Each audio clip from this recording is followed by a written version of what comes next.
Now, every now and then, the small community takes it upon themselves to fight for something that they believe in. The battle, though, often seems one-sided, with campaigners frequently facing the might of rich and powerful companies. Well, in our series Against the Odds, Phil Connell reports on one such group from Scarborough who have recently scored a moral victory for those who are concerned about pollution at the sea.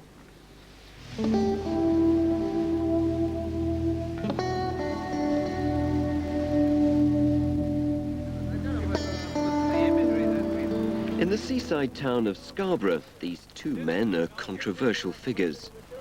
Since 1983, they've been a constant thorn in the side of Yorkshire Water, campaigning for cleaner beaches and demanding stricter regulations on the treatment and disposal of Scarborough's raw sewage. You can't believe that. There's a funny thing.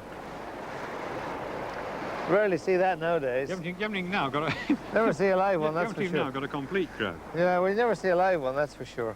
It started because of our love of sea bathing, really, but initially we went in and we started going in all the year round just for a bet, really, with one of our friends, and media came and thought, well, these bunch of loonies are going in. We used to show shots of the M62 clogged up with traffic on a snowy day and shows going across the beach and going in the sea. So obviously we projected the image of loonies. So when we became a serious conservation group, and we'd already called ourselves the Sons of Neptune after a Laurel and Hardy film, obviously our threshold of credibility was zero. It did seem odd because we used to, in the winter, we'd have to naturally take our clothes off, most of them, well, really all of them, I suppose, and hang them over the railings. And I suppose anyone turning up with a load of snow about would think, is this suicidal?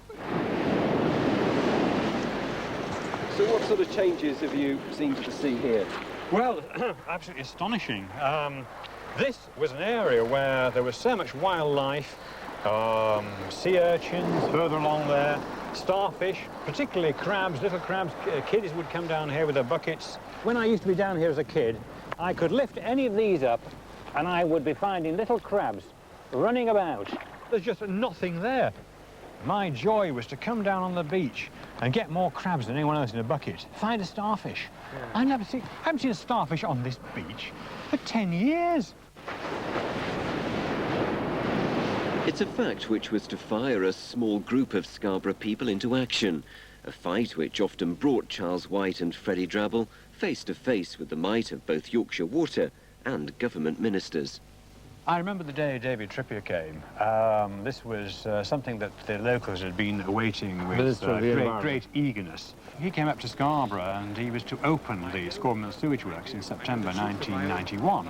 Of course, we had plenty of exhibits of our own, which included buckets of sewage sludge, recently sort of combed off Scarborough's beach. The disease level has gone up since this obnoxious scheme, which intensifies raw and treated sewage into our beautiful bay here.